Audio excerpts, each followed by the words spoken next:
엄마는 저를 400만 년에 팔았습니다. 저는 20살의 과일 장수 딸이었습니다. 엄마는 저를 400만 년에 팔았습니다. 저는 20살의 과일 장수 딸이었습니다.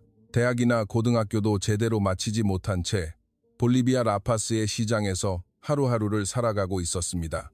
그날 좁은 골목길에서 엄마가 낯선 남자로부터 두툼한 봉투를 받는 장면을 목격했습니다. 저는 직감했습니다. 엄마는 저를 팔았고 저는 단지 거래되는 상품이 되었다는 것을요. 절망 속에 있을 때 20살이나 많은 한국인 남자가 나타났습니다. 그는 저를 도와주었고 저는 그를 따라 한국에 오게 되었습니다. 하지만 한국에 도착하자마자 그 남자는 표변했습니다. 저는 그때서야 비로소 깨달았습니다. 제가 얼마나 큰 착각을 하고 있었는지를요. 본편 전에 잠시만 이 영상이 마음에 드셨다면 채널 구독과 좋아요를 부탁드립니다. 여러분의 응원이 저희에게는 큰 힘이 됩니다. 여러분은 지금 어디에서 이 이야기를 듣고 계신가요? 꼭 댓글로 알려주세요. 저는 20살의 과일 장수로서 하루를 시작했습니다. 정확히는 16살부터였습니다. 아버지가 돌아가신 후 이 장사가 저와 남동생들을 먹여 살렸습니다. 라파스 시장은 오전 6시면 이미 북적였습니다. 해발 3,800펌, 세계에서 가장 높은 곳에 있는 수도라 숨이 찼지만 이제는 익숙해졌습니다. 형형색색의 전통 치마를 입은 아주머니들이 케추아어로 흥정하는 소리, 갓 구운 살테냐의 냄새, 좁은 골목을 가득 메운 과일과 채소들. 이곳이 제가 태어나고 자란 곳이었습니다. 여동생 마리아는 12살, 후아는 8살이었습니다. 아버지가 돌아가신 지 2년, 엄마는 매일같이 술에 취해 있었고 동생들을 돌보는 것은 온전히 제 몫이었습니다. 매일 아침 동생들을 깨워 밥을 먹이고 학교에 보냈습니다. 그리고 시장에 나가 과일을 팔았습니다. 이웃 사람들은 저를 라파스에서 가장 예쁜 아가씨라고 말했습니다.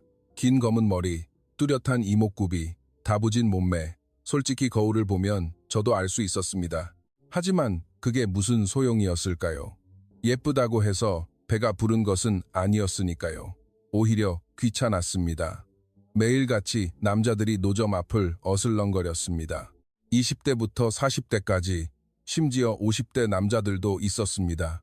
결혼하자는 말은 셀 수 없이 들었지만 전부 거절했습니다. 저는 대학에 가고 싶었습니다.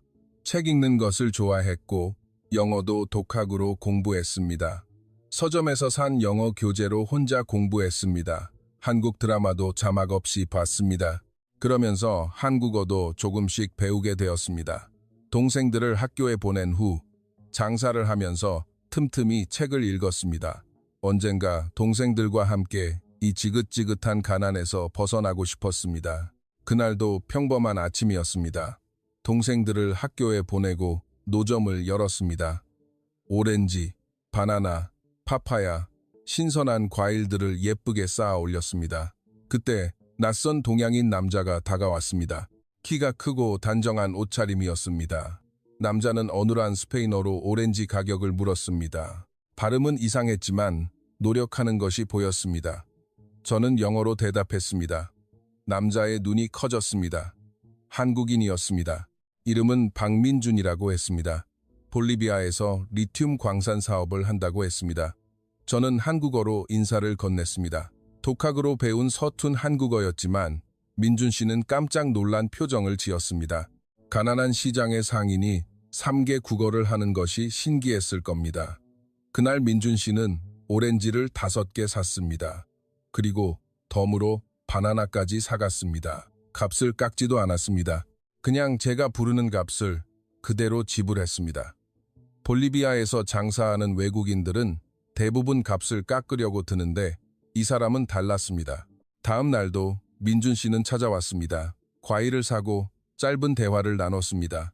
영어와 한국어를 섞어가며 이야기했습니다. 민준 씨는 광산 사업이 힘들다고 했습니다. 현지 업체와의 소통이 어렵고 계약서도 복잡하다고 했습니다. 저는 조심스럽게 물었습니다. 혹시 통역이 필요하지 않으시냐고요? 저는 스페인어, 영어, 케추아어를 할 수 있고 한국어도 조금 할 줄 안다고 말했습니다. 민준 씨는 놀란 표정으로 저를 쳐다봤습니다. 그리고 잠시 생각하더니 제안했습니다. 아르바이트로 통역을 해줄 수 있겠냐고요. 물론 정식으로 급여를 지불하겠다고 했습니다. 저는 망설임 없이 수락했습니다. 과일 장사로는 한 달에 고작 30만 원 정도밖에 벌지 못했습니다. 동생들 학비에 집세에 식비까지 쓰고 나면 남는 것이 없었습니다. 통역 일을 하면 적어도 2배는 벌 수 있을 것 같았습니다. 그렇게 저는 민준 씨의 통역사로 일하게 되었습니다. 아침에는 과일 장사를 하고 오후에는 민준 씨와 함께 광산 업체들을 돌아다녔습니다. 계약서를 검토하고 회의 통역을 했습니다. 처음에는 어려웠습니다. 광산 관련 전문 용어가 많았기 때문입니다. 하지만 밤에 집에 돌아와 공부했습니다. 인터넷으로 검색하고 책을 찾아 읽었습니다. 일주일 정도 지나자 겨우 익숙해졌습니다. 민준 씨는 좋은 사람이었습니다.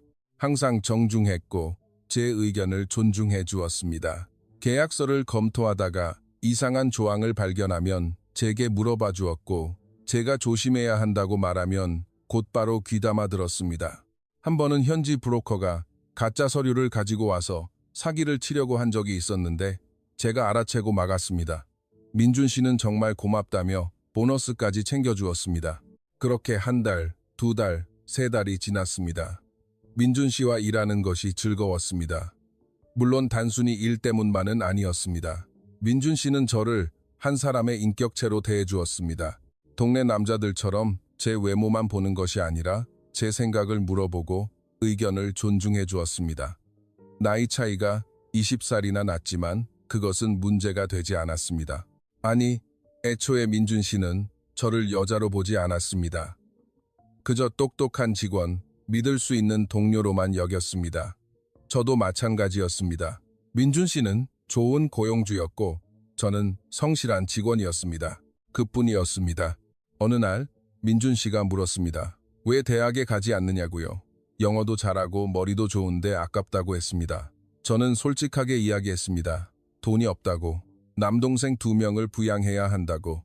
아버지가 돌아가신 후 엄마는 술만 마신다고. 제가 벌지 않으면 동생들은 학교에 갈 수 없다고. 민준 씨는 안타까운 표정을 지었습니다. 그리고 말했습니다.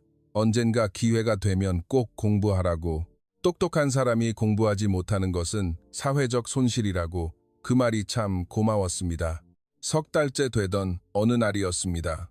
민준 씨의 광산 사업이 성공을 거두었습니다. 큰 업체와 계약을 맺고 투자금도 회수했습니다.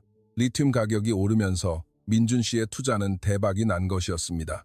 민준 씨는 기뻐하면서도 한편으로는 아쉬워하는 눈치였습니다. 이제 볼리비아에서 할 일은 끝났다고 했습니다. 다음 달에는 한국으로 돌아가 새로운 사업을 시작해야 한다고 했습니다. 그 말을 듣는 순간 제 가슴이 철렁 내려앉았습니다. 민준 씨가 떠나버리면 저는 다시 과일 장수만 해야 합니다. 한 달 30만 원으로 동생 2명을 부양해야 했습니다. 물론 민준 씨 덕분에 3개월간 모아둔 돈이 있었지만 그것도 금방 바닥을 보일 것이 뻔했습니다. 하지만 어쩔 도리가 없었습니다. 저는 웃으며 축하한다고 말했습니다. 한국에 돌아가서도 사업이 잘 되기를 바란다고요. 민준 씨는 고맙다며 마지막 월급에 보너스를 두둑이 얹어주었습니다. 그날 저녁 집으로 돌아가는 길이었습니다. 골목길을 걷다가 우연히 우리 집 근처를 지나게 되었습니다. 그때 이상한 광경을 보았습니다. 낯선 남자가 우리 집 앞에 서 있었습니다. 그리고 엄마가 현관문 앞에 나와 있었습니다. 남자가 엄마에게 돈다발을 건넸습니다. 엄마는 술에 취한 듯 비틀거리며 돈을 세고 있었습니다. 저는 본능적으로 몸을 숨겼습니다. 골목 모퉁이에서 지켜보았습니다. 남자의 목소리가 들렸습니다. 다음 주에 딸 데리러 올 테니 계약금은 받았으니 절대 딴소리하기 없소. 엄마가 물었습니다. 정말 브라질 사업가한테 시집 보내는 거 맞죠? 이상한 대로 팔아넘기면 어떡해요? 남자는 웃으며 대답했습니다. 걱정 마시오. 상파울루에 사는 부자 사업가라니까 호강하면서 살게 될 거요. 저는 그 자리에 얼어붙었습니다. 엄마가 저를 판 것이었습니다. 브라질로 보내기 위해 브로커와 계약을 한 것이었습니다. 200만 원. 볼리비아 돈으로 환산하면 동생들과 제가 6년간 먹고 살 수 있는 돈이었습니다. 머릿속이 하얘졌습니다. 다리에 힘이 풀렸습니다. 그대로 주저앉을 뻔했지만 간신히 버텼습니다. 브로커가 떠나고 엄마가 집 안으로 들어간 후 저는 비틀거리며 그 자리를 떠났습니다. 어디로 가야 할지 알 수 없었습니다. 집으로 돌아갈 수도 없었습니다. 엄마와 얼굴을 마주할 자신이 없었습니다. 저는 그저 걸었습니다. 목적 없이 무작정 1시간쯤 걸었을까요? 어느새 시장 근처로 돌아와 있었습니다. 제 과일 노점이 있는 곳이었습니다. 노점 앞에 주저앉았습니다. 눈물이 쏟아졌습니다. 나를 팔다니, 엄마가 나를 돈으로 팔아넘기다니. 브라질로 보낸다고 했지만 그럴 리가 없었습니다. 브로커들이 무슨 짓을 하는지 저도 알고 있었습니다. 라파스에서 실종된 젊은 여성들의 이야기를 들은 적이 있었습니다. 동생들은 어떡하지? 마리아와 후아는 누가 돌보지? 엄마에게 맡기면 제대로 밥도 못 얻어 먹을지도 몰라. 학교는, 공부는 절망이 밀려왔습니다. 도망칠 수도 없었습니다. 제가 도망치면 엄마가 동생들에게 화풀이할 것이 뻔했습니다. 경찰에 신고할까도 생각했지만 소용없을 거라고 생각했습니다. 볼리비아에서 가난한 여성이 브로커를 상대로 이길 수 있을 리가 없었으니까요. 그렇게 1시간쯤 울고 있었을까요? 누군가 다가오는 발소리가 들렸습니다. 고개를 드니 민준 씨가 서 있었습니다. 놀란 표정으로 저를 내려다보고 있었습니다. 민준 씨도 우연히 저를 본 것이라고 했습니다. 회식을 마치고 돌아가는 길에 이 근처를 지나다가 우연히 발견했다고, 왜 이렇게 늦은 시간에 여기 앉아서 울고 있느냐고 물었습니다. 저는 아무 말도 할 수 없었습니다.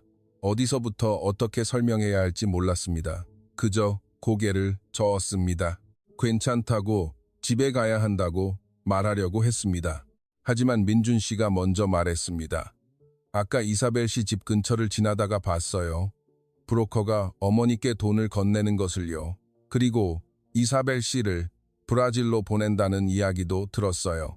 저는 그때서야 비로소 울음을 터뜨렸습니다. 민준 씨는 제 옆에 조용히 앉았습니다. 아무 말도 하지 않았습니다. 그저 곁에 있어 주었습니다. 저는 한참을 울었습니다. 목이 쉴 때까지 울고 나서야 겨우 이야기할 수 있었습니다. 모든 것을 털어놓았습니다. 아버지가 돌아가신 후 엄마가 어떻게 변했는지, 술만 마시고 집안일은 아무것도 하지 않는 것, 동생들을 제가 키우고 있다는 것, 그리고 방금 본 광경까지. 민준 씨는 조용히 듣고 있었습니다. 중간에 한 번도 말을 끊지 않았습니다. 제가 모든 이야기를 마치고 나서야 입을 열었습니다. 엄마가 얼마를 받았냐고 물었습니다. 저는 200만 원이라고 대답했습니다. 볼리비아 돈으로는 어마어마한 금액이었습니다. 우리 같은 집에서는 평생을 모아도 만지기 힘든 돈이었습니다. 민준 씨는 잠시 생각하더니 말했습니다. 내가 해결할게요. 제가 놀라서 물었습니다. 어떻게요? 민준 씨는 침착하게 대답했습니다. 어머니께 2배의 금액을 지불하고 이사벨 씨를 데려오겠어요. 저는 고개를 저었습니다. 안 된다고 말했습니다. 400만 원이나 되는 큰 돈을 왜 저 같은 사람에게 쓰세요? 그냥 경찰에 신고하면 되잖아요. 민준 씨는 쓴 웃음을 지었습니다. 볼리비아에서 경찰이 제대로 움직일 것 같아요? 브로커들은 경찰과도 연결되어 있어요. 신고해봤자 소용없을 겁니다. 그리고 말했습니다. 3개월간 함께 일하면서 이사벨 씨가 얼마나 똑똑하고 착한 사람인지 알았어요. 이대로 둘 수는 없어요. 광산 사업이 잘 돼서 돈은 있으니 걱정하지 말아요. 저는 다시 울음을 터뜨렸습니다. 고맙다는 말밖에 할 수 없었습니다. 다음 날 아침, 민준 씨는 우리 집으로 갔습니다. 저는 따라가지 않았습니다. 도저히 엄마 얼굴을 볼 수가 없었습니다. 시장 노점에 앉아 기다렸습니다. 1시간쯤 지났을까요? 민준 씨에게서 연락이 왔습니다. 끝났다고. 엄마가 400만 원을 받고 계약서에 서명했다고. 이제 이사벨 씨는 자유라고. 저는 그 자리에 주저앉았습니다. 안도감에 온몸에 힘이 풀렸습니다. 정말 끝난 건가요? 브로커에게 가지 않아도 되는 건가요? 민준 씨가 만나자고 했습니다. 할 이야기가 있다고. 저는 서둘러 노점을 정리하고 약속 장소로 향했습니다.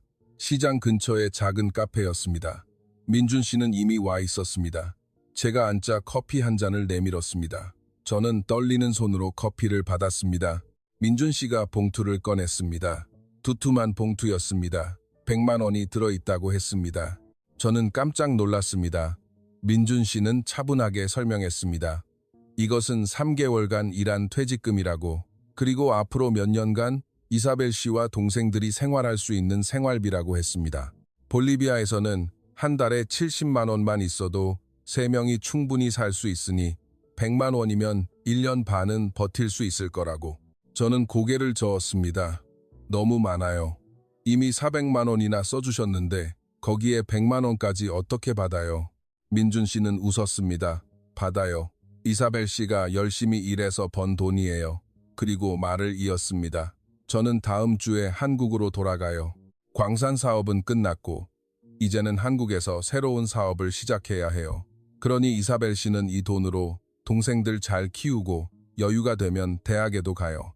민준 씨는 자리에서 일어났습니다. 그리고 마지막 인사를 했습니다. 3개월간 고마웠어요. 똑똑하고 착한 이사벨 씨 덕분에 사업이 잘 됐어요. 부디 건강하고 행복하게 살아요. 저는 그 순간 깨달았습니다.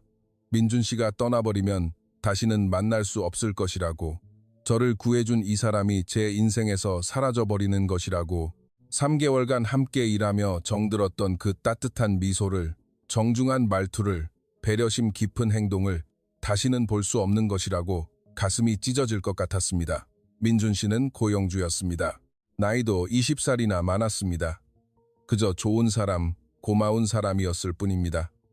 하지만 그 순간 저는 알았습니다.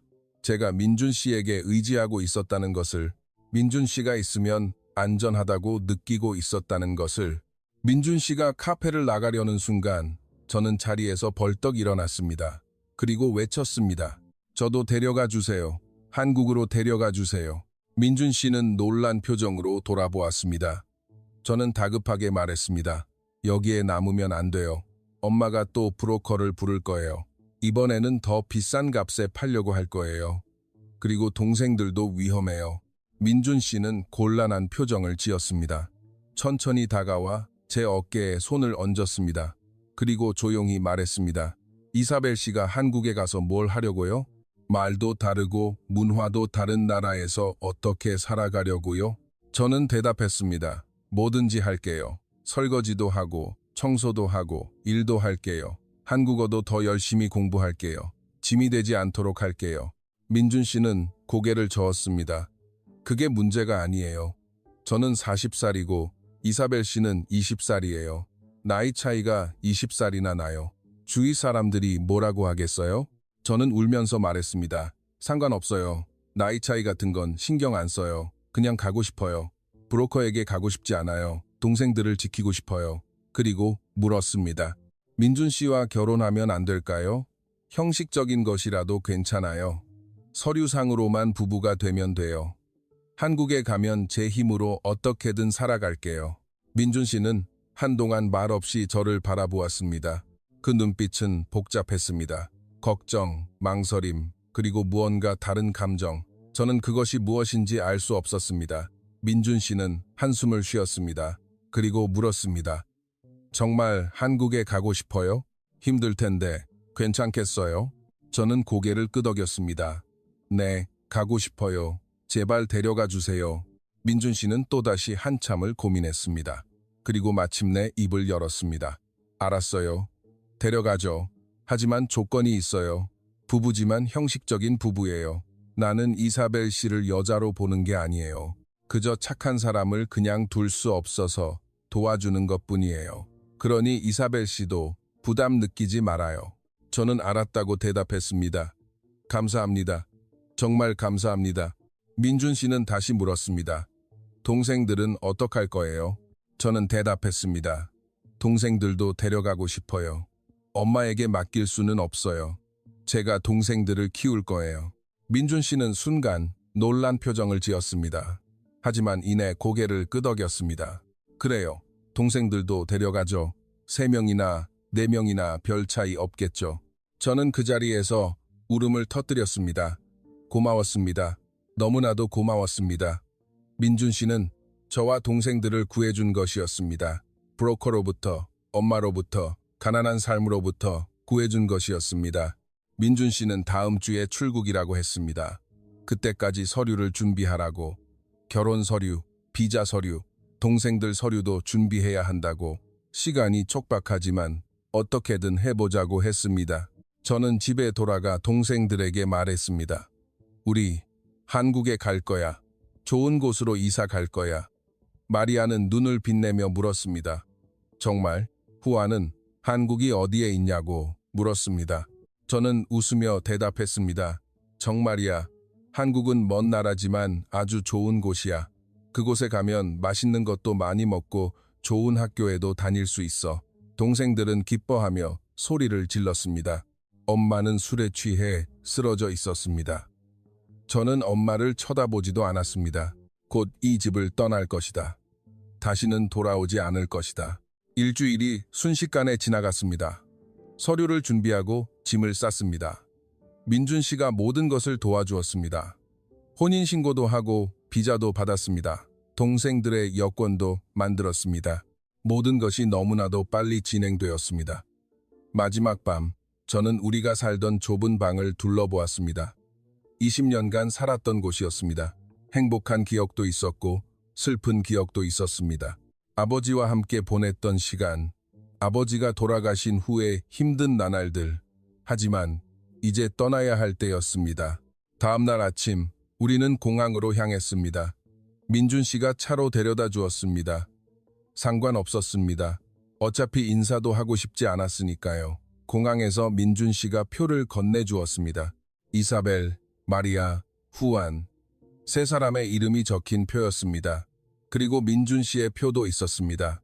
비행기에 오르는 순간 저는 뒤를 돌아보았습니다. 라파스가 보였습니다. 저를 키워준 도시, 아름답지만 잔인했던 도시. 이제 안녕이었습니다. 비행기 안에서 민준 씨가 말했습니다. 한국에 가면 적응하기 쉽지 않을 거예요. 말도 어렵고 문화도 다르고요. 하지만 천천히 배워나가면 돼요. 한국어 학원에도 보내줄게요. 동생들 학교도 알아봐 줄게요. 그리고 다시 한번 말했습니다. 한국에 가면 이사벨 씨에게는 다른 방을 줄게요. 나는 이사벨 씨를 여자로 보는 게 아니에요. 나이도 20살이나 차이 나고 그저 착한 사람을 돕는 것뿐이니까요. 저는 네라고 대답했습니다. 하지만 마음속으로는 조금 서운했습니다. 민준 씨는 정말로 저를 여자로 보지 않는 걸까? 그저 불쌍한 사람으로만 보는 걸까? 아니, 당연한 일이다. 나이 차이가 20살이나 나는데 어떻게 여자로 볼 수 있겠는가? 저는 민준 씨에게 그저 아이에 불과했습니다. 30시간의 긴 비행이었습니다. 동생들은 중간에 자다 깨다를 반복했습니다. 저는 잠을 잘 수 없었습니다. 한국에 가면 어떤 삶이 기다리고 있을까? 두렵기도 하고 기대되기도 했습니다. 비행기가 인천국제공항에 착륙했습니다. 창밖으로 한국이 보였습니다. 높은 빌딩, 넓은 도로, 깨끗한 거리, 라파스와는 완전히 달랐습니다. 저는 긴장된 마음으로 비행기에서 내렸습니다. 새로운 삶이 시작되는 순간이었습니다. 인천국제공항은 라파스와는 완전히 다른 세상이었습니다. 너무나 깨끗했습니다. 너무나 넓었습니다. 사람들은 모두 바쁘게 걸어 다녔고 전광판에는 한국어가 빛나고 있었습니다. 저는 동생들의 손을 꽉 잡았습니다.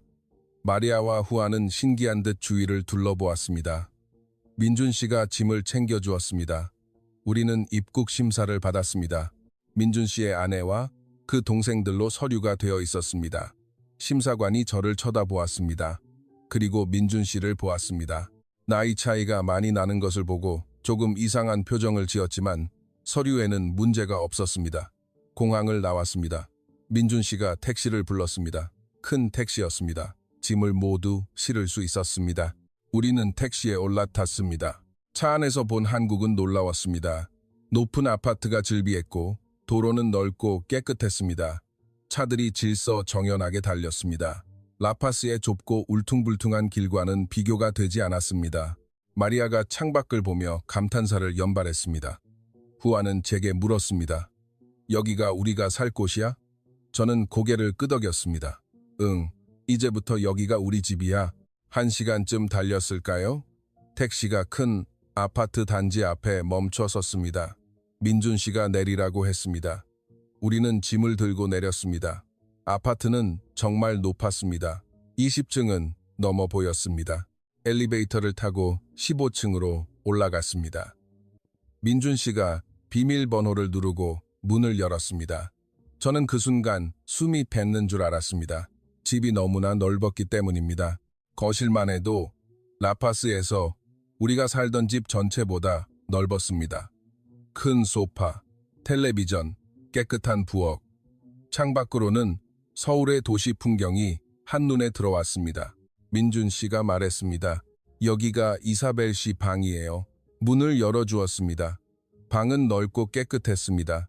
침대, 책상, 옷장, 모든 것이 새 것처럼 보였습니다. 창문도 커서 햇살이 잘 들어왔습니다. 그리고 옆방을 보여주었습니다. 여기가 동생들 방이에요. 마리아와 후안이 같이 쓸 수 있도록 침대를 2개 준비했어요. 동생들은 기뻐하며 방으로 달려 들어갔습니다. 민준 씨의 방은 복도 저편 끝에 있었습니다. 최대한 멀리 떨어진 곳이었습니다. 민준 씨는 말했습니다. 제 방은 따로 있으니 편하게 지내요. 화장실도 2개예요.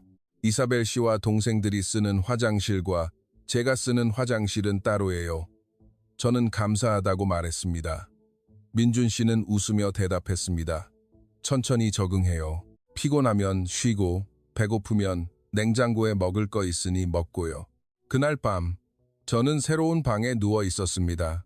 침대는 너무나 푹신했습니다. 이불도 따뜻했습니다. 라파스에서는 딱딱한 바닥에 얇은 이불 하나만 깔고 잤는데 이렇게 편안한 침대는 처음이었습니다. 하지만 잠을 이룰 수 없었습니다. 모든 것이 낯설었습니다. 조용했습니다. 라파스에서는 밤에도 시끄러웠으니까요. 자동차 소리, 사람들 소리, 개 짖는 소리. 하지만 이곳은 너무나 조용했습니다. 그리고 불안했습니다. 정말 여기서 살아갈 수 있을까? 한국어도 서툰데 일은 어떻게 구하지? 동생들은 학교에 잘 적응할 수 있을까? 가장 큰 문제는 민준 씨였습니다. 저는 민준 씨에게 신세만 지고 있었습니다. 돈도 받고 집도 얻고 한국까지 데려와 주시고 언제까지 이렇게 받기만 하면서 살아갈 수 있을까? 무언가를 해야 하는데 무엇을 해야 할지 알 수 없었습니다. 다음 날 아침, 민준 씨가 아침 식사를 준비해 놓았습니다. 밥, 된장찌개, 김치, 계란말이. 간단한 한식이었습니다. 6, 7. 우리는 식탁에 앉았습니다. 동생들은 신기한 듯 김치를 맛보았습니다. 맵다고 하면서도 맛있다고 했습니다. 민준 씨가 말했습니다. 오늘은 쉬어요. 내일부터 한국어 학원도 알아보고 동생들 학교도 알아보죠. 서두를 것 없으니 천천히 적응해요. 저는 고맙다고 말했습니다. 그리고 물었습니다.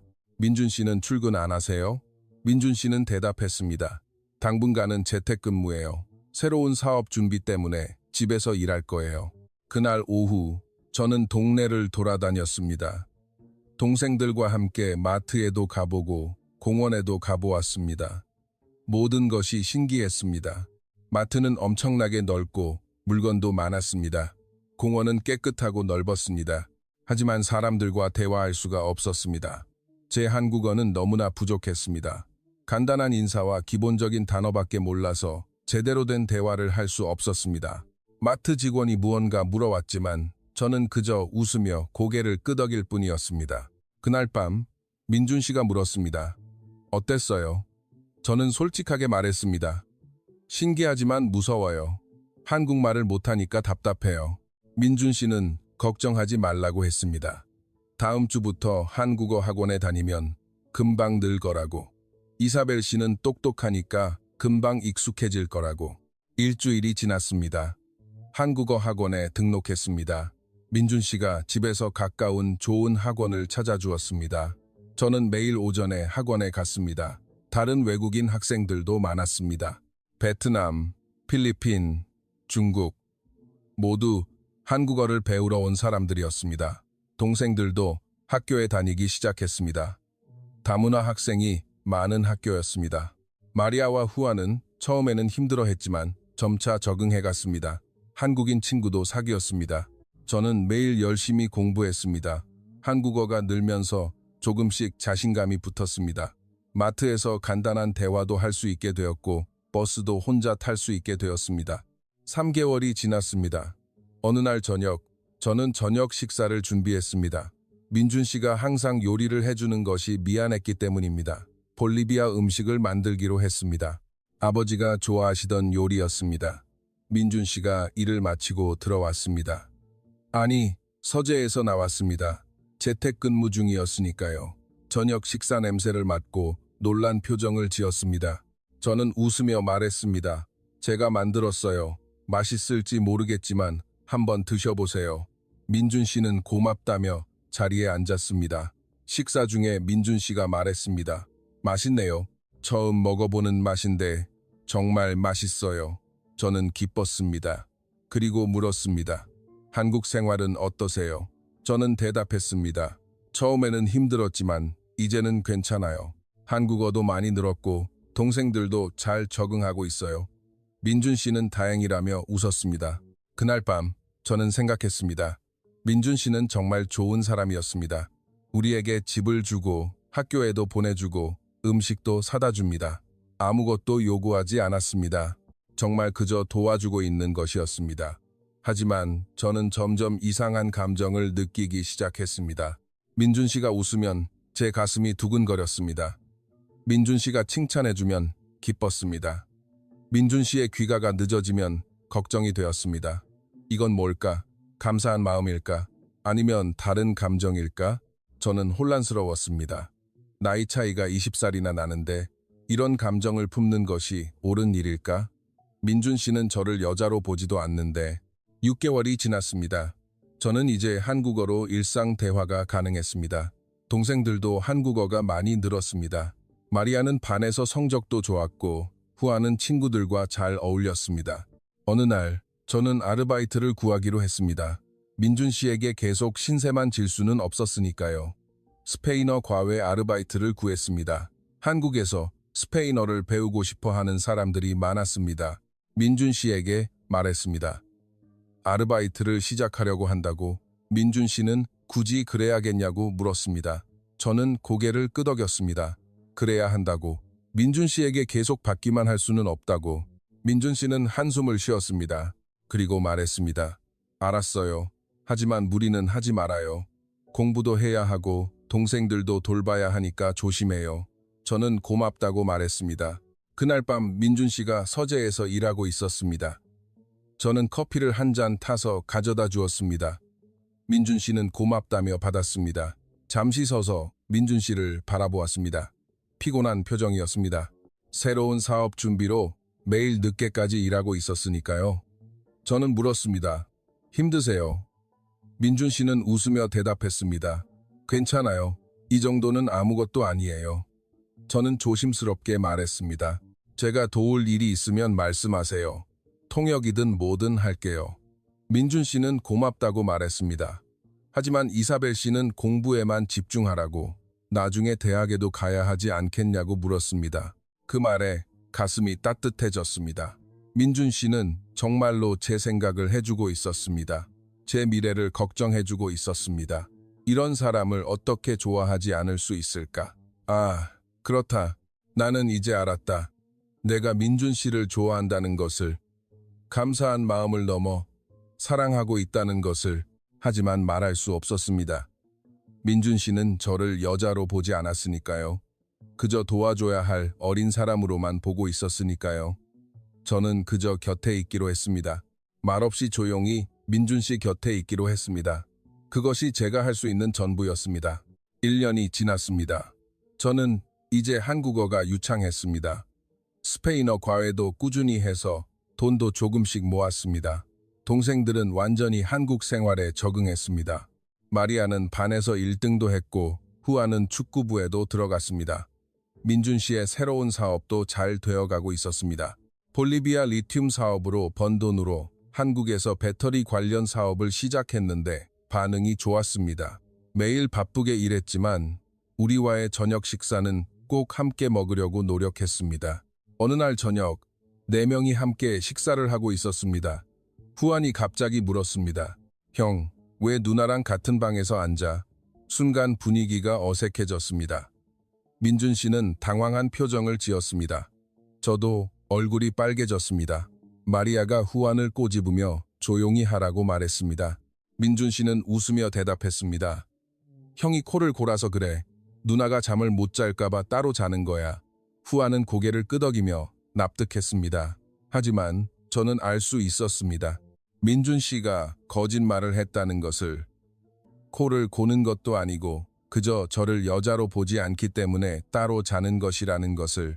그날 밤 저는 방에 누워 생각했습니다. 1년이 지났는데 아무것도 변하지 않았습니다. 민준 씨는 여전히 저를 여동생처럼 대했습니다. 착한 사람, 도와줘야 할 사람. 하지만 여자로는 보지 않았습니다. 당연한 일이었습니다. 나이 차이가 20살이나 났으니까요. 민준 씨가 21살 때 저는 태어났습니다. 민준 씨가 대학에 다닐 때 저는 기저귀를 차고 있었습니다. 하지만 저는 이제 21살이었습니다. 어른이었습니다. 민준 씨를 사랑할 자격은 있었습니다. 며칠 후 저는 용기를 냈습니다. 저녁 식사를 준비하면서 평소보다 훨씬 더 신경을 썼습니다. 머리도 예쁘게 묶고 옷도 깨끗한 것을 입었습니다. 요리도 민준 씨가 좋아하는 것을 만들었습니다. 민준 씨가 일을 마치고 돌아왔습니다. 식탁을 보고 놀란 표정을 지었습니다. 오늘 무슨 특별한 날이냐고 물었습니다. 저는 웃으며 대답했습니다. 그냥 감사한 마음에 준비했다고. 1년 동안 우리를 돌봐주셔서 고맙다고. 민준 씨는 쑥스러운 표정으로 앉았습니다. 동생들도 함께 식사를 했습니다. 분위기는 좋았습니다. 식사 후 동생들은 방으로 들어갔습니다. 저는 설거지를 했고 민준 씨는 거실에서 텔레비전을 봤습니다. 설거지를 마치고 저는 거실로 갔습니다. 민준 씨 옆에 조심스럽게 앉았습니다. 민준 씨는 놀란 듯이 저를 쳐다봤습니다. 평소에는 각자 자기 방에서 시간을 보냈으니까요. 저는 말했습니다. 민준 씨, 할 이야기가 있어요. 민준 씨는 텔레비전을 끄고 저를 보았습니다. 뭔데요? 저는 심호흡을 했습니다. 그리고 말했습니다. 저 민준 씨에게 감사해요. 정말 많이 감사해요. 민준 씨가 없었다면 저는 지금쯤 어디에 있을지 몰라요. 민준 씨는 웃었습니다. 감사할 것 없어요. 당연한 일이죠. 저는 고개를 저었습니다. 아니에요. 당연한 일이 아니에요. 민준 씨는 저를 구해주셨어요. 저와 동생들에게 새로운 삶을 주셨어요. 민준 씨는 무슨 대답을 해야 할지 모르겠다는 표정이었습니다. 저는 말을 이었습니다. 그리고 저는 이제 어른이에요. 21살이에요. 더 이상 어린아이가 아니에요. 민준 씨는 당황한 표정을 지었습니다. 제가 무슨 말을 하려는지 짐작한 듯 했습니다. 저는 용기를 냈습니다. 민준 씨, 저는. 그때 후안이 방에서 나왔습니다. 누나, 물 좀 줘. 분위기는 깨졌습니다. 저는 일어나서 후안에게 물을 주었습니다. 후안은 물을 마시고 다시 방으로 돌아갔습니다. 돌아왔을 때 민준 씨는 이미 일어나 있었습니다. 민준 씨는 말했습니다. 피곤해서 먼저 방에 들어갈게요. 오늘 저녁 맛있었어요. 고마워요. 그리고 서재로 들어가 버렸습니다. 저는 거실에 혼자 남겨졌습니다. 말하지 못했습니다. 제 마음을 전하지 못했습니다. 며칠이 지났습니다. 민준 씨는 평소보다 더 바빠졌습니다. 일찍 나가고 늦게 들어왔습니다. 저녁 식사도 몇 번 걸었습니다. 피하는 것 같았습니다. 저를 피하는 것 같았습니다. 저는 확신했습니다. 민준 씨가 제 마음을 눈치챘다는 것을, 그리고 피하고 있다는 것을 당연했습니다. 21살짜리 여자애가 41살 남자에게 마음이 있다는 것을 알고 부담스러워진 것이겠죠. 저는 후회했습니다. 왜 그런 말을 하려고 했을까? 그냥 조용히 있었으면 좋았을 텐데. 이제 민준 씨와의 관계가 어색해져 버렸습니다. 일주일쯤 지났을까요? 어느 날 저녁, 민준 씨가 일찍 들어왔습니다. 그리고 저를 불렀습니다. 거실에서 잠시 이야기하자고. 저는 긴장하며 앉았습니다. 민준 씨는 심각한 표정이었습니다.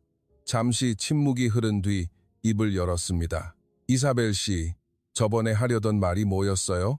저는 고개를 숙였습니다. 아무것도 아니에요. 민준 씨는 고개를 저었습니다. 아니에요. 뭔가 말하려고 했잖아요. 저는 입술을 깨물었습니다. 민준 씨가 말했습니다. 혹시 저에 대해서 어떤 감정이 생긴 건가요? 저는 대답할 수 없었습니다. 민준 씨는 한숨을 쉬었습니다. 그리고 말했습니다.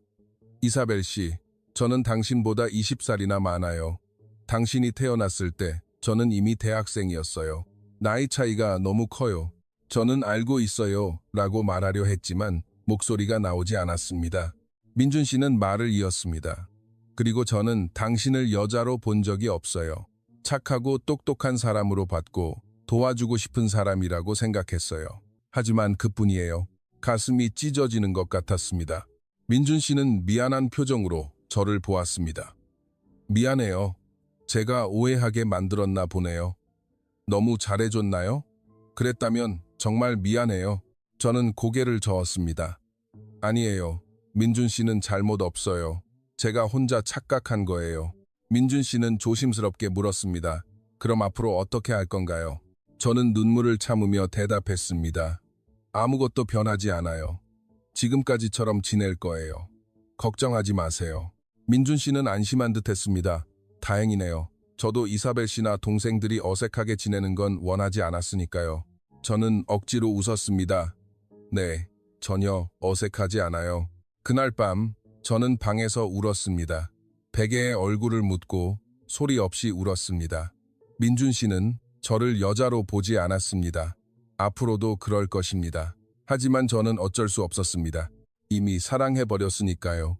며칠이 지나고 우리는 다시 일상으로 돌아왔습니다.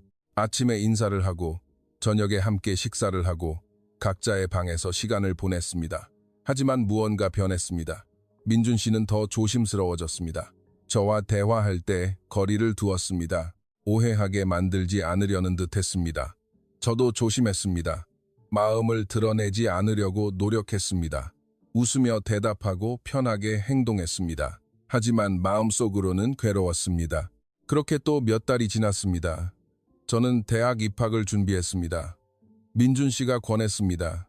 이사벨 씨는 똑똑하니까 대학에 가야 한다고, 공부하고 싶어 하지 않았냐고 물었습니다. 저는 고맙다고 말했습니다. 하지만 마음속은 복잡했습니다. 민준 씨는 저를 계속 여동생처럼 대하고 있었습니다. 어느 날 저는 결심했습니다. 이대로는 안 되겠다고 생각했습니다. 제 마음을 숨기고 사는 것도 힘들고 민준 씨도 어색해하는 것이 보였습니다. 차라리 제가 집을 나가는 편이 나을지도 몰랐습니다. 저는 민준 씨에게 말했습니다. 독립하고 싶다고, 동생들과 함께 작은 집을 얻어서 살고 싶다고. 민준 씨는 놀란 표정을 지었습니다. 왜요? 여기가 불편해요? 저는 고개를 저었습니다. 아니에요. 하지만 계속 신세만 질 수는 없어요. 저도 이제 어른이고 혼자 살아갈 수 있어요. 민준 씨는 곤란한 표정이었습니다. 그리고 물었습니다. 혹시 저 때문이에요? 저번 일 때문에 어색해진 건가요? 저는 부정했습니다. 아니에요. 그냥 독립하고 싶을 뿐이에요. 민준 씨는 잠시 생각하더니 말했습니다. 알았어요. 이사벨 씨가 원한다면 말리지 않겠어요. 하지만 서둘러 결정하지는 마세요. 천천히 생각해 보세요. 저는 고개를 끄덕였습니다. 그날 밤 저는 정말 고민했습니다. 집을 나가는 것이 옳은 일일까? 아니면 여기에 남는 것이 옳은 일일까? 민준 씨 곁에 있으면 괴로웠지만 떠나는 것도 두려웠습니다. 저는 아직 답을 찾지 못했습니다. 며칠이 지났습니다. 한국 생활에도 익숙해졌고 동생들도 학교에 즐겁게 다니고 있었습니다. 평화로운 일상이었습니다. 엄마에 대한 생각은 거의 하지 않았습니다. 라파스는 이제 먼 과거처럼 느껴졌습니다. 하지만 과거는 그렇게 쉽게 사라지지 않았습니다. 어느 날 오후 집 초인종이 울렸습니다. 택배인 줄 알고 문을 열었습니다. 엄마가 서 있었습니다. 저는 얼어붙었습니다. 꿈인 줄 알았습니다. 하지만 현실이었습니다. 술 냄새는 나지 않았지만 여전히 초라한 모습이었습니다. 그리고 얼굴에는 멍이 들어 있었습니다. 엄마는 웃고 있었습니다. 딸, 오랜만이네. 엄마 보니 안 반가워? 저는 대답할 수 없었습니다. 어떻게? 왜? 엄마는 그대로 집 안으로 들어왔습니다. 집안을 둘러보며 감탄사를 내뱉었습니다. 와, 여기가 네가 사는 곳이야? 정말 좋네. 역시 한국은 다르구나. 저는 떨리는 목소리로 물었습니다. 여길 어떻게 알았어요? 어떻게 한국까지 왔어요? 엄마는 소파에 주저앉으며 대답했습니다. 그 브로커한테 들었지. 네가 한국으로 갔다고. 주소도 알아냈단다. 브로커가 한국에 아는 사람이 있어서 그놈한테 돈을 주고 네 주소를 추적하게 했어. 그리고 씩 웃었습니다. 비행기 표도 브로커가 내줬단다. 그 대신 여기 와서 너한테 돈을 좀 받아오라고 했어. 반은 브로커 주고 반은 내가 갖기로 했지. 저는 소름이 끼쳤습니다. 브로커가 엄마를 보낸 것이라니. 엄마는 얼굴에 멍을 만지며 말했습니다. 볼리비아에서 빚쟁이들한테 맞았어. 400만 원 다 쓰고 나니 또 빚이 생겨서 갚으라고 매일 찾아와서는 때리는 거야. 죽는 줄 알았어. 그때 브로커가 나타난 거야. 네가 한국에 갔다면서. 주소 알아내줄 테니 가서 돈 좀 받아오라고. 그래서 온 거야. 저는 무서웠습니다. 엄마는 혼자 온 것이 아니었습니다. 브로커가 뒤에 있었습니다. 엄마는 소파에 앉은 채로 말했습니다. 물 좀 줘. 목마르다. 저는 어쩔 수 없이 물을 가져다 주었습니다. 엄마는 물을 마시면서 집안을 계속 힐끗힐끗 쳐다보았습니다. 그리고 말했습니다. 잘 사는구나. 네, 남편 부자인가 보네. 그렇다고 듣기는 했지만 저는 대답하지 않았습니다. 엄마는 노골적으로 말했습니다. 돈 좀 줘. 200만 원만 있으면 돼. 브로커한테 갚아야 한단 말이야. 비행기 표값이랑 빚 갚고 나면 내 몫은 거의 없어. 그러니 내가 좀 도와줘야지. 순간 머릿속이 하얘졌습니다. 200만 원이라니 왜 그렇게 큰 돈을? 엄마는 짜증스럽게 말했습니다. 브로커가 비행기 표값으로 10만 원이나 내줬어. 주소 알아내는데 또 10만 원 들었고 볼리비아 빚쟁이들한테 100만 원 갚아야 해. 그러면 100만 원은 브로커랑 반반 나누기로 약속했어. 내 몫은 50만 원밖에 안 돼. 내가 좋은데 시집 갔으니까 이 정도는 도와줘야지. 저는 고개를 저었습니다. 안 돼요. 그건 제 돈이 아니에요. 엄마의 표정이 굳어졌습니다. 뭐라고? 너는 나한테 은혜를 갚아야지. 내가 너를 키워줬잖아. 키워준 건 아버지예요. 당신은 술만 마셨잖아요. 엄마가 벌떡 일어났습니다. 이 버릇없는 년이. 그때 문 열리는 소리가 들렸습니다. 민준 씨가 들어오고 있었습니다. 일이 일찍 끝난 날이었습니다. 민준 씨는 현관에서 신발을 벗다가 거실을 보고 얼어붙었습니다. 그리고 엄마를 똑바로 쳐다보았습니다. 당신, 민준 씨의 목소리는 차갑게 가라앉아 있었습니다. 곧바로 저와 엄마 사이에 섰습니다. 엄마는 민준 씨를 보고 웃었습니다. 어머, 서방님이시네. 잘 지내셨어요? 그때 400만 원은 고마웠어요. 민준 씨의 표정이 더욱 굳어졌습니다. 민준 씨는 냉정하게 말했습니다. 여긴 어떻게 알았습니까? 무슨 용건이시죠? 엄마는 당당하게 말했습니다. 돈 좀 빌려주세요. 200만 원만 있으면 돼요. 브로커한테 갚아야 하거든요. 민준 씨는 단호하게 말했습니다. 제가 이미 400만 원을 드렸습니다. 이사벨 씨를 브로커에게 팔아 넘기려던 당신에게요. 그때 약속했죠. 다시는 이사벨 씨에게 연락하지 않겠다고. 왜 여기까지 온 겁니까? 민준 씨는 단호하게 말했습니다. 안 됩니다. 돌아가세요. 엄마는 목소리를 높였습니다. 뭐라고요? 내 딸 보러 왔는데 왜 당신이 나가라? 말아야. 민준 씨는 침착했지만 단호하게 말했습니다. 당신은 이사벨 씨를 200만 원에 브로커에게 팔려고 했습니다. 제가 400만 원을 주고 그것을 막았습니다. 그리고 약속을 받아냈습니다. 다시는 이사벨 씨를 괴롭히지 않겠다고. 그 약속을 어기고 여기까지 온 겁니까? 드릴 돈은 이제 없습니다. 나가주세요. 엄마는 질린 표정을 지었습니다. 400만 원 같은 건 진작에 다 썼지. 민준 씨는 현관문을 열었습니다. 돌아가세요. 돌아가지 않으면 경찰을 부르겠습니다.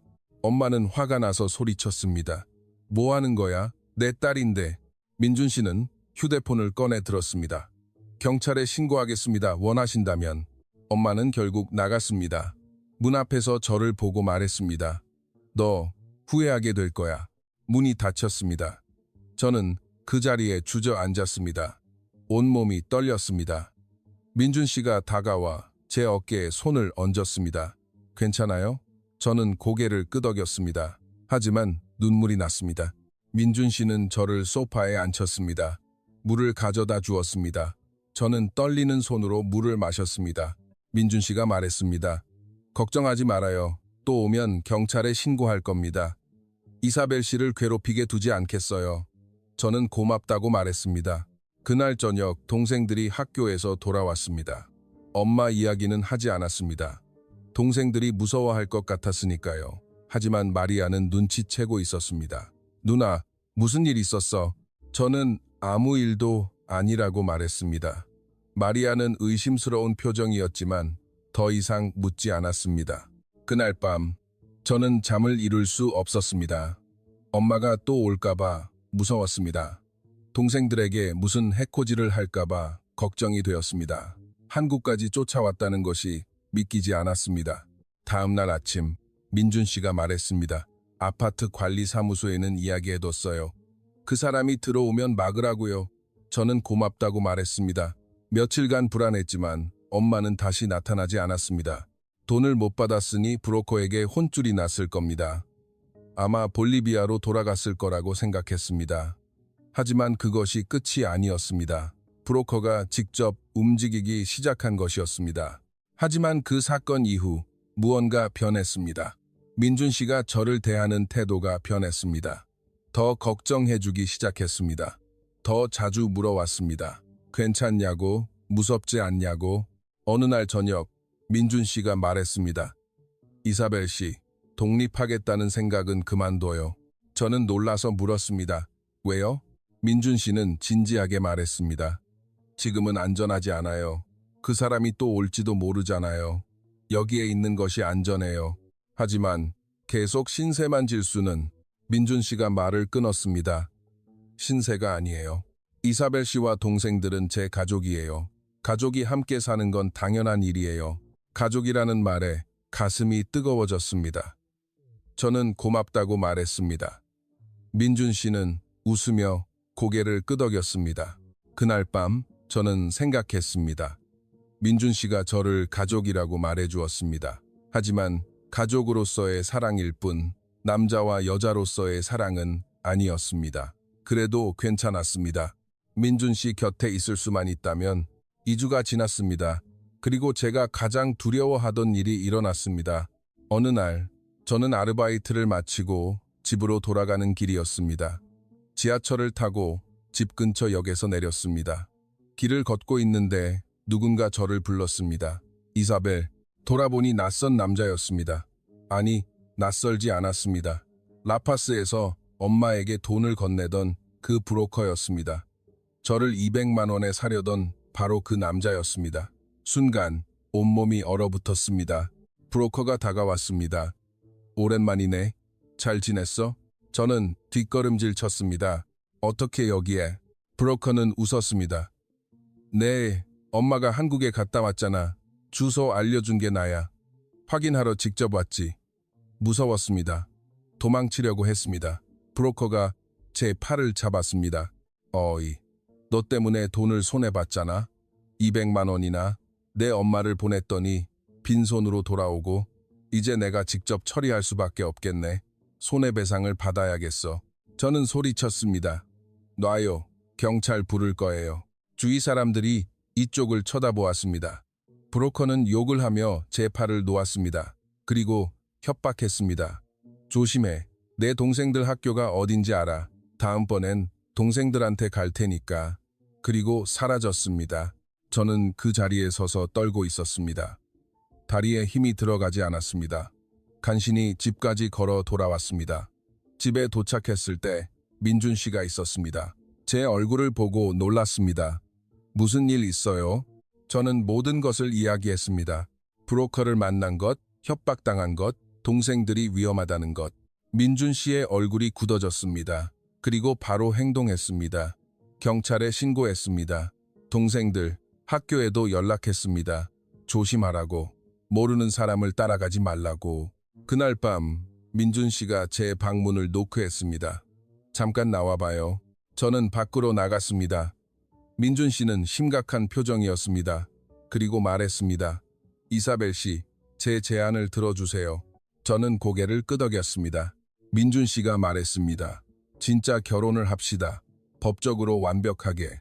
그러면 그 사람들이 이사벨 씨에게 손댈 수 없을 거예요. 제가 지켜줄 수 있어요.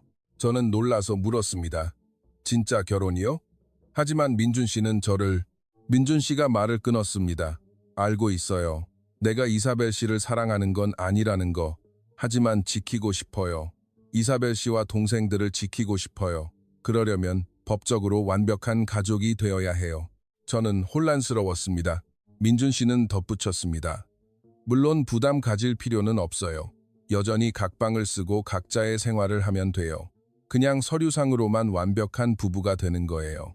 저는 생각했습니다. 사랑 없는 결혼. 하지만 동생들을 지킬 수 있다면 저는 대답했습니다. 네, 그렇게 해요. 민준 씨는 안심한 표정을 지었습니다. 다음 날 우리는 구청에 가서 정식으로 혼인신고를 했습니다. 이미 서류상으로는 부부였지만 이번에는 진짜 법적인 절차를 모두 밟았습니다. 집에 돌아오는 길에 민준 씨가 말했습니다. 이제 안전할 거예요. 저는 고맙다고 말했습니다. 하지만 마음속은 복잡했습니다. 민준 씨의 아내가 되었지만 진짜 아내는 아니었습니다. 사랑 없는 결혼, 보호를 위한 결혼. 그래도 괜찮았습니다.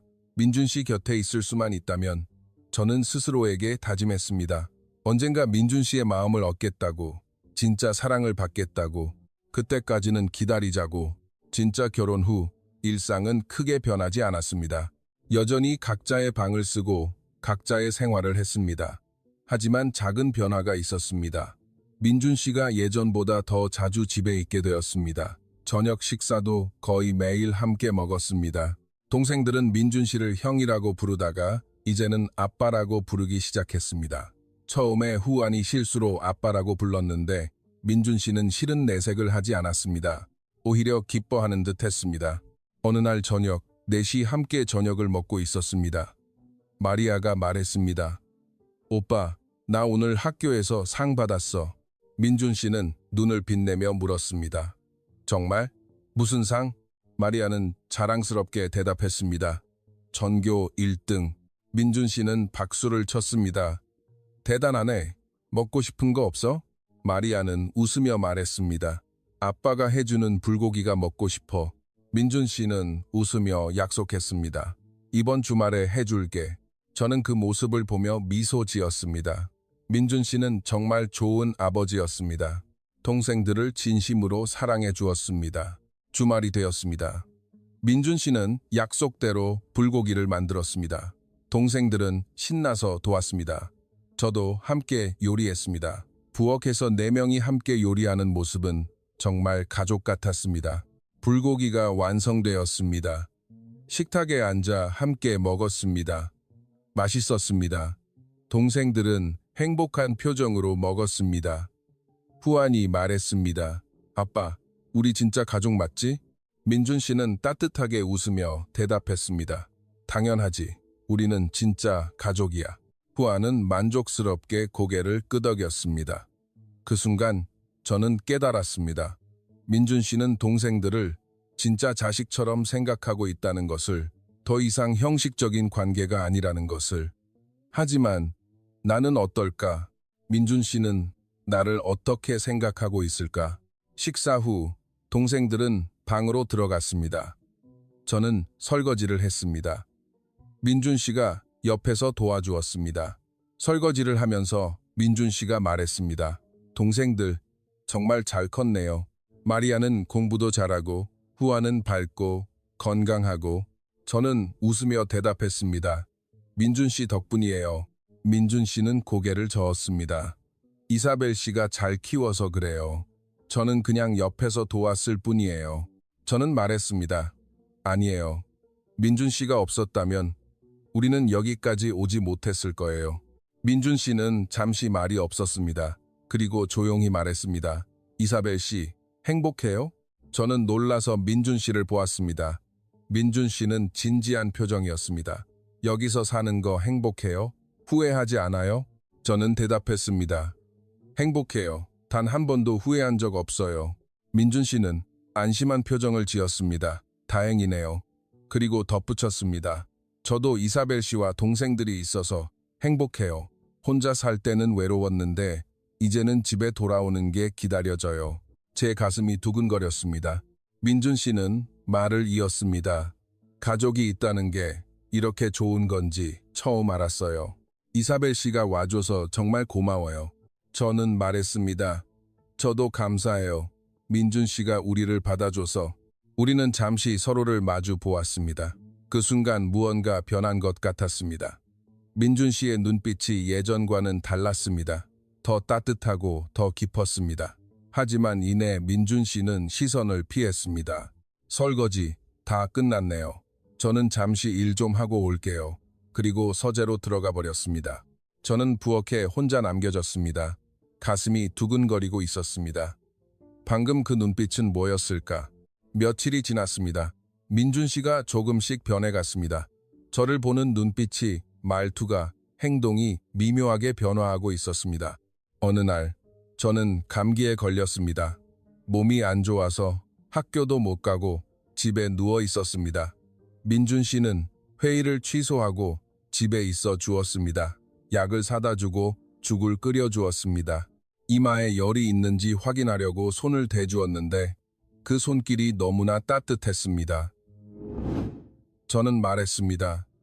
괜찮아요. 회사에 가세요. 민준 씨는 고개를 저었습니다.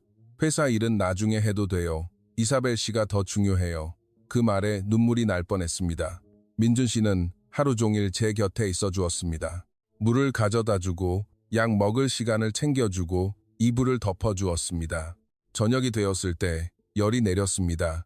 몸이 훨씬 가뿐해졌습니다. 민준 씨는 안심한 표정을 지었습니다. 다행이네요. 저는 고맙다고 말했습니다. 민준 씨는 웃으며 당연한 일이라고 말했습니다. 그날 밤 민준 씨는 제 방 밖에서 잤습니다.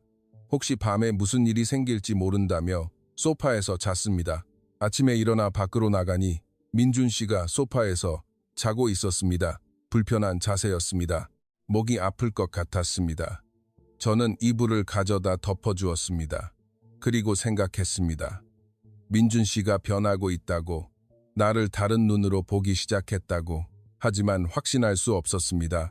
혹시나 제 착각일지도 모르니까요. 며칠 후 민준 씨 회사에서 저녁 회식이 있었습니다. 가족 동반 모임이었습니다. 민준 씨가 저와 동생들을 데려가고 싶다고 했습니다. 저는 망설였습니다. 사람들 앞에 나서는 것이 아직 어색했습니다.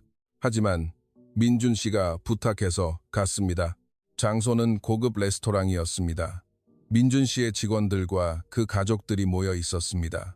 사람들은 저를 보고 놀랐습니다. 민준 씨 부인이 이렇게 젊고 예쁘다는 것에 놀라는 듯 했습니다. 어떤 사람이 물었습니다. 나이 차이가 꽤 나시네요. 민준 씨는 웃으며 대답했습니다. 네, 20살 차이입니다. 하지만 전혀 문제 없습니다. 그리고 제 손을 잡았습니다. 저는 놀라서 민준 씨를 보았습니다. 민준 씨는 자연스럽게 제 손을 잡고 있었습니다. 사람들 앞에서 처음으로 손을 잡았습니다. 제 얼굴이 빨개졌습니다. 민준 씨는 아랑곳하지 않고 대화를 나누었습니다. 식사 내내 손을 잡고 있어 주었습니다. 따뜻했습니다. 안심이 되었습니다. 집에 돌아오는 차 안에서 동생들은 잠이 들었습니다. 저와 민준 씨만 깨어 있었습니다. 저는 조심스럽게 물었습니다. 민준 씨, 아까 왜 손을 잡았어요? 민준 씨는 잠시 말이 없었습니다.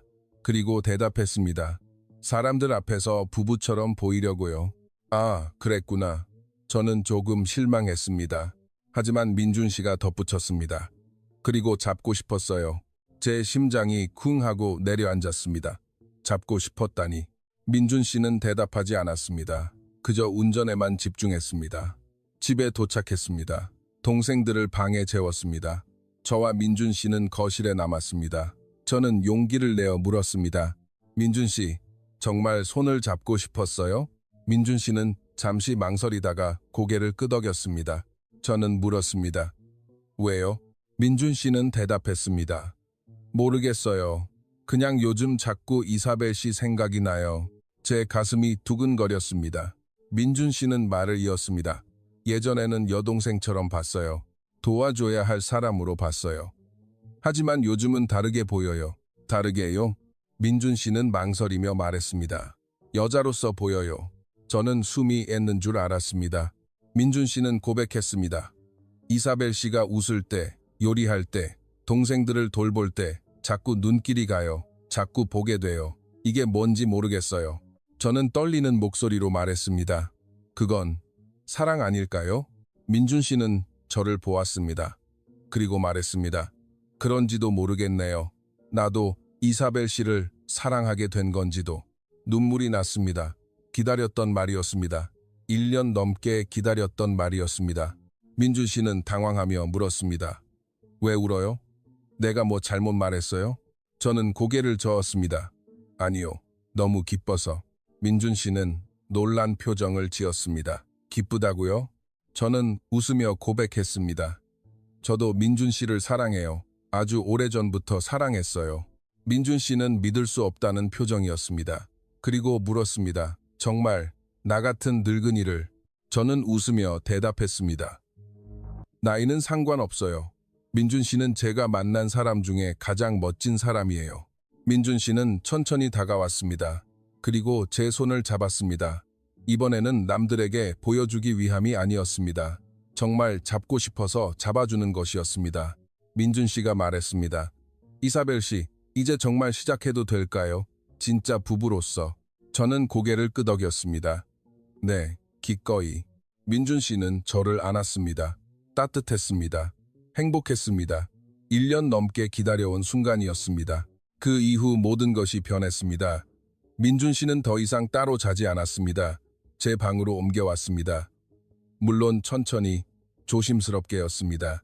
서로에게 익숙해질 시간이 필요했습니다. 아침에 일어나면 옆에 민준 씨가 있었습니다. 처음에는 어색했지만 점점 익숙해져 갔습니다. 민준 씨의 따뜻한 체온, 규칙적인 숨소리, 모든 것이 편안했습니다. 동생들도 눈치채고 있었습니다. 어느 날 아침, 마리아가 웃으며 말했습니다. 누나, 요즘 행복해 보여. 저는 웃으며 대답했습니다. 그래, 티나? 마리아는 고개를 끄덕였습니다. 응, 아빠도 그래. 두 사람 잘 되는 것 같아서 기뻐. 후안도 말했습니다. 이제 진짜 가족 같네. 저는 동생들을 껴안았습니다. 우리는 진짜 가족이라고 말했습니다. 민준 씨의 사업은 순조롭게 계속되었습니다. 배터리 회사가 성장하고 투자 제의도 늘었습니다. 하지만 민준 씨는 일만 하지는 않았습니다. 가족과 보내는 시간을 소중히 했습니다. 주말마다 함께 외출했습니다. 놀이공원에도 가고 영화도 보고 맛있는 것도 먹었습니다. 넷이 함께 웃고 이야기하는 시간이 행복했습니다. 어느 주말 민준 씨가 제안했습니다. 제주도에 여행 갈까요? 동생들은 환호성을 질렀습니다. 저도 기뻤습니다. 볼리비아를 떠나온 후 처음 가는 가족 여행이었습니다. 다음 주에 비행기 표를 끊었습니다. 넷이 함께 제주도로 갔습니다. 제주도는 아름다웠습니다. 바다, 하늘, 바람, 모든 것이 평화로웠습니다. 라파스의 삭막한 고산지대와는 전혀 달랐습니다. 해변에서 놀았습니다. 후아는 처음 보는 바다에 신나서 소리를 질렀습니다. 마리아는 조개 껍데기를 주었습니다. 민준 씨가 사진을 찍어주었습니다. 저는 파도를 보며 생각했습니다. 2년 전에는 상상도 할 수 없었던 일이었습니다. 라파스의 가난한 과일 장수가 한국에 와서 사랑하는 사람과 가족 여행을 하다니 민준 씨가 옆에 와서 앉았습니다. 무슨 생각해요? 저는 웃으며 대답했습니다. 행복하다고 생각하고 있었어요. 민준 씨는 제 손을 잡았습니다. 저도요. 이사벨 씨 덕분이에요. 저는 고개를 저었습니다. 민준 씨 덕분이에요. 우리는 서로를 보며 웃었습니다. 그날 밤 호텔 방에서 동생들이 잠든 후 민준 씨와 둘이서 발코니로 나갔습니다. 바다가 보였습니다. 달빛이 파도에 부서져 반짝였습니다. 민준 씨가 말했습니다. 이사벨 씨, 고백할 게 있어요. 저는 민준 씨를 보았습니다. 민준 씨는 말했습니다. 처음 이사벨 씨를 봤을 때부터 마음이 끌렸어요. 정말요? 민준 씨는 고개를 끄덕였습니다. 예쁘고 똑똑했어요. 하지만 나이 때문에 그 마음을 인정하려고 하지 않았어요. 20살이나 어린 여자를 좋아하다니 말도 안 된다고 생각했어요. 저는 조용히 듣고 있었습니다. 민준 씨는 말을 이었습니다. 볼리비아에서 3개월간 함께 일하면서 점점 더 좋아졌어요. 이사벨 씨가 웃을 때, 열심히 일할 때, 현명하게 문제를 해결할 때 자꾸 보게 되었어요. 그래서 어머니가 이사벨 씨를 팔려고 했을 때 참을 수가 없었어요. 400만 원은 아깝지 않았어요. 이사벨 씨를 지키고 싶었어요. 저는 눈물이 났습니다. 민준 씨는 제 눈물을 닦아주며 말했습니다. 한국에 데려온 후에도 마음을 숨겼어요. 이사벨 씨에게 부담을 주기 싫었어요. 나는 그저 도와주는 사람으로만 있고 싶었어요. 하지만 참을 수가 없었어요. 이사벨 씨가 집에서 웃고 요리하고 동생들을 돌보는 모습을 보면서 점점 더 사랑에 빠져갔어요. 저는 말했습니다. 저도 아주 오래전부터 좋아했어요. 하지만 민준 씨가 저를 여자로 보지 않는다고 생각해서 포기하려고 했어요. 민준 씨는 웃었습니다. 우리 둘 다 바보였네요. 저는 웃으며 고개를 끄덕였습니다. 민준 씨는 저를 안았습니다. 그리고 말했습니다. 사랑해요, 이사벨. 저도 대답했습니다. 저도 사랑해요, 민준 씨. 우리는 그렇게 한참을 껴안고 있었습니다. 여행에서 돌아온 후 일상은 더욱 행복해졌습니다. 민준 씨는 출근할 때 키스로 인사를 했습니다. 퇴근하면 껴안아 주었습니다. 저녁을 함께 준비하고 함께 영화를 보았습니다. 동생들도 행복해 보였습니다. 안정된 환경에서 자랐습니다. 마리아는 고등학교에 진학했고 후아는 축구 실력이 늘었습니다. 어느 날 민준 씨가 제안했습니다. 대학 준비하세요. 저는 놀라서 물었습니다. 대학이요? 민준 씨는 고개를 끄덕였습니다. 이사벨 씨는 똑똑해요. 대학에 가서 공부하면 더 많은 것을 할 수 있어요. 제가 도와줄게요. 저는 망설였습니다. 하지만 집안일은, 동생들은, 민준 씨는 웃었습니다. 제가 있잖아요. 그리고 동생들도 이제 다 컸어요. 이사벨 씨도 꿈을 이루세요. 저는 고맙다고 말했습니다. 그래서 저는 대학 입학을 준비하기 시작했습니다. 한국어 능력 시험을 봐서 좋은 점수를 받았습니다. 외국인 특별 전형에 지원했습니다. 몇 달 후 합격 통지서를 받았습니다. 서울의 좋은 대학교 경영학과였습니다. 저는 기뻐서 울었습니다. 민준 씨도 동생들도 축하해 주었습니다. 입학식 날 민준 씨와 동생들이 함께 와주었습니다. 사진도 많이 찍었습니다. 저는 생각했습니다. 라파스에서 과일을 팔던 내가 한국의 대학에 입학하다니 꿈만 같았습니다. 대학 생활은 바빴지만 즐거웠습니다. 공부도 열심히 했고 친구도 사귀었습니다. 민준 씨는 항상 응원해 주었습니다. 시험 기간에는 야식을 챙겨주었고 과제를 할 때는 조용히 옆에서 일을 했습니다. 다시 1년이 지났습니다. 저는 이제 대학교 2학년이었습니다. 성적도 좋아서 장학금도 받았습니다. 어느 날 저녁, 민준 씨가 특별한 저녁 식사를 준비했습니다. 촛불을 켜고 와인도 준비했습니다. 저는 물었습니다. 무슨 일이에요? 민준 씨는 웃었습니다. 이사벨 씨와 처음 만난 지 3년이 지났어요. 아, 그랬구나. 저는 잊고 있었습니다. 민준 씨는 말했습니다. 3년 전 라파스 시장에서 처음 이사벨 씨를 봤을 때 제 인생이 이렇게 변할 줄은 몰랐어요. 저도 몰랐어요. 민준 씨는 제 손을 잡았습니다. 이사벨 씨, 고마워요. 제 인생에 와줘서. 저는 웃었습니다. 제가 더 고맙죠. 민준 씨가 저를 구해줘서. 민준 씨는 주머니에서 작은 상자를 꺼냈습니다. 제 심장이 쿵 하고 내려앉았습니다. 상자를 열자 반지가 있었습니다. 예쁜 다이아몬드 반지였습니다. 민준 씨가 말했습니다. 법적으로는 이미 결혼했지만 제대로 된 프러포즈를 한 적이 없었어요. 이사벨, 다시 한번 물을게요. 평생 나와 함께 해줄래요? 저는 눈물을 흘리며 대답했습니다. 네, 평생 함께 할게요. 민준 씨는 반지를 제 손가락에 끼워주었습니다. 완벽하게 맞았습니다. 우리는 키스를 했습니다. 행복했습니다. 정말 행복했습니다. 그 순간 동생들이 방에서 나왔습니다. 박수를 쳤습니다. 사실 민준 씨가 미리 동생들에게 이야기해 놓았다고 합니다. 그래서 동생들은 방에서 기다리고 있었던 것이었습니다. 넷이 함께 껴안았습니다. 우리는 진짜 가족이었습니다. 피는 섞이지 않았지만 마음으로 이어진 진짜 가족이었습니다. 저는 생각했습니다. 2년 전 라파스에서의 절망적인 밤을 떠올렸습니다. 엄마에게 팔려갈 뻔했던 그날을, 민준 씨가 구해줬던 그날을. 만약 그날 민준 씨를 만나지 못했다면 어떻게 되었을까 상상하고 싶지 않았습니다. 민준 씨 덕분에 저는 새로운 인생을 살 수 있었습니다. 동생들도 행복하게 자랐습니다. 그리고 사랑도 찾았습니다. 나이 차이, 국적의 차이, 모든 것이 달랐지만 우리는 서로를 사랑했습니다. 그것만으로도 충분했습니다. 그로부터 다시 1년이 지났습니다. 저는 대학교 3학년이 되었습니다. 전공 공부도 재미있었고 장래에 무엇을 하고 싶은지도 명확해졌습니다. 국제무역 분야에서 일하고 싶었습니다. 스페인어와 한국어를 모두 할 수 있는 것이 큰 강점이었습니다. 마리아는 고등학교 3학년이 되었습니다. 대학 입시를 준비하고 있었습니다. 성적이 좋아서 좋은 대학에 갈 수 있을 것 같았습니다. 후아는 중학생이 되어 축구부 주전 선수가 되었습니다. 민준 씨의 회사는 계속 성장했습니다. 배터리 기술이 인정받아 대기업과도 계약을 맺었습니다. 바빴지만 행복해 보였습니다. 봄이 왔습니다. 어느 토요일 오후 민준 씨가 제안했습니다. 한강에 갈까요? 저는 좋다고 대답했습니다. 동생들은 친구들과 약속이 있어서 우리 둘만 갔습니다. 한강 공원은 사람들로 붐볐습니다. 벚꽃이 만개했습니다. 바람에 꽃잎이 흩날렸습니다. 우리는 손을 잡고 걸었습니다. 말없이 편안하게.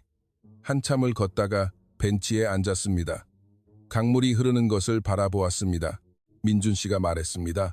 4년 전이 생각나네요. 4년 전이요? 민준 씨는 고개를 끄덕였습니다.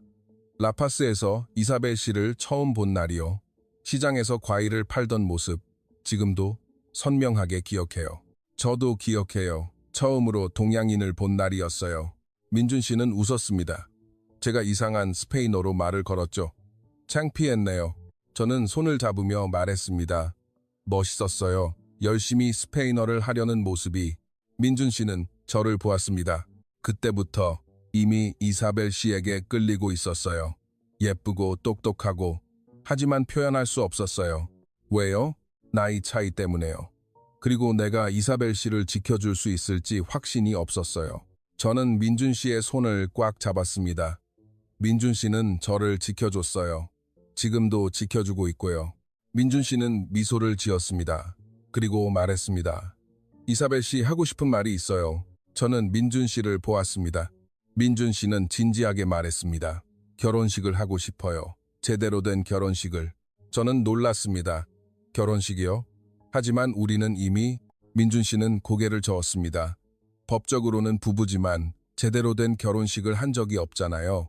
이사벨 씨에게 예쁜 드레스를 입혀주고 사람들 앞에서 서약을 하고 싶어요. 저는 가슴이 뜨거워졌습니다. 민준 씨는 말을 이었습니다. 그리고 볼리비아에도 가고 싶어요. 이사벨 씨 고향에 가서 아버지 산소에 인사를 드리고 싶어요. 눈물이 났습니다. 저는 말했습니다. 고마워요. 아빠가 좋아하실 거예요. 민준 씨는 저를 안았습니다. 벚꽃잎이 우리 위로 흩날렸습니다. 3개월 후 우리는 작은 결혼식을 올렸습니다. 민준 씨의 친구들, 회사 직원들, 제 대학 친구들이 와주었습니다. 많은 사람은 아니었지만 따뜻한 자리였습니다. 저는 하얀 드레스를 입었습니다. 마리아가 화장을 도와주었습니다. 거울을 보니 믿을 수 없었습니다. 라파스에서 과일을 팔던 내가 이렇게 예쁜 드레스를 입고 있다니. 식장에 들어섰습니다. 민준 씨가 입구에서 기다리고 있었습니다. 턱시도를 입은 모습이 멋있었습니다. 민준 씨는 제 손을 잡고 함께 걸었습니다. 동생들이 앞에서 꽃을 뿌렸습니다. 주례사 앞에 섰습니다. 서약을 했습니다. 민준 씨는 말했습니다. 이사벨을 평생 사랑하고 지킬 것을 맹세합니다. 저도 말했습니다. 민준 씨를 평생 사랑하고 함께할 것을 맹세합니다.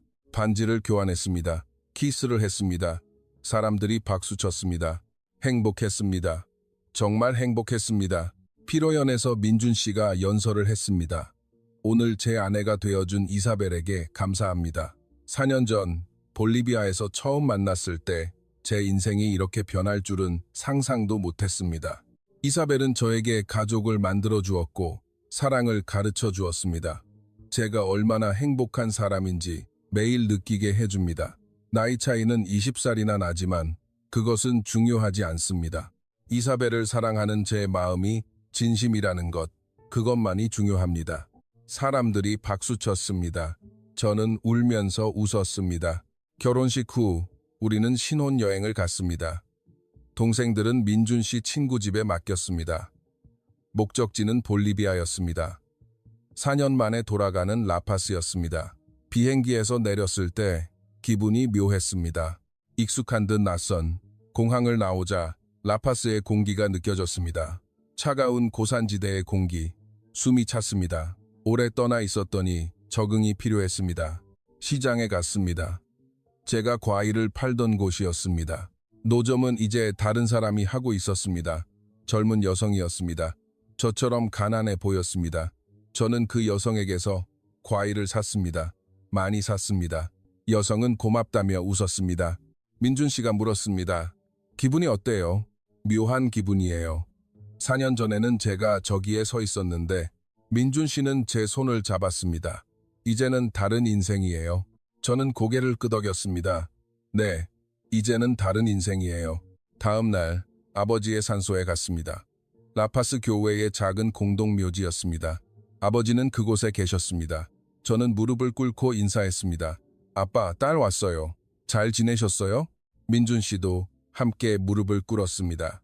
장인어른, 처음 뵙겠습니다. 저는 이사벨의 남편 박민준이라고 합니다. 저는 아버지에게 이야기했습니다. 아빠, 저 행복해요. 좋은 사람 만났어요. 마리아와 후안도 잘 크고 있어요. 걱정하지 마세요. 바람이 불었습니다. 아버지가 듣고 계시는 것 같았습니다. 민준 씨가 말했습니다. 장인어른, 이사벨을 평생 사랑하고 지킬 것을 맹세합니다. 마리아와 후안도 훌륭하게 키우겠습니다. 약속합니다. 저는 눈물을 흘렸습니다. 한참을 그러고 나서 일어섰습니다. 민준 씨는 제 눈물을 닦아주었습니다. 라파스에서 며칠을 보냈습니다. 제가 다녔던 학교에도 가보고 아버지와 함께 갔던 공원에도 가보았습니다. 옛날 집도 지나갔습니다. 멀리서 보기만 했습니다. 들어가고 싶지는 않았습니다. 엄마가 있을까봐 무서웠습니다. 하지만 민준 씨가 말했습니다. 괜찮아요. 제가 있잖아요. 우리는 함께 집 앞까지 갔습니다. 집은 여전히 낡고 허름했습니다. 문을 두드렸습니다. 아무 대답이 없었습니다. 이웃 사람에게 물어보니 엄마는 2년 전에 다른 곳으로 이사했다고 했습니다. 저는 안심했습니다. 마주치지 않아서 다행이었습니다. 일주일 후 우리는 한국으로 돌아왔습니다. 공항에 동생들이 기다리고 있었습니다. 우리에게 달려왔습니다. 누나, 어서 와. 저는 동생들을 껴안았습니다. 응, 다녀왔어. 민준 씨도 동생들을 안았습니다. 아빠, 보고 싶었어요. 마리아와 후아는 고개를 끄덕였습니다. 집에 돌아왔습니다. 우리의 집. 그날 밤 4시 함께 저녁을 먹었습니다. 볼리비아 이야기를 해주었습니다. 동생들은 흥미롭게 들었습니다. 식사 후 동생들은 방으로 들어갔습니다. 저와 민준 씨는 거실에 남았습니다. 민준 씨가 말했습니다. 이사벨, 행복해요? 저는 웃으며 대답했습니다. 네, 정말 행복해요. 민준 씨는 저를 안았습니다. 나도요. 이사벨이 내 인생에 와줘서 고마워요. 저는 민준 씨를 안으며 말했습니다. 제가 더 고맙죠. 민준 씨가 저를 구해줘서, 사랑해줘서 고마워요.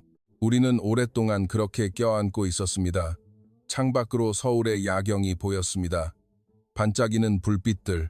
저는 생각했습니다. 4년 전 라파스 시장에서 과일을 팔던 나, 브로커에게 팔려갈 뻔했던 나, 절망 속에 있던 나, 그 나에게 말해주고 싶었습니다.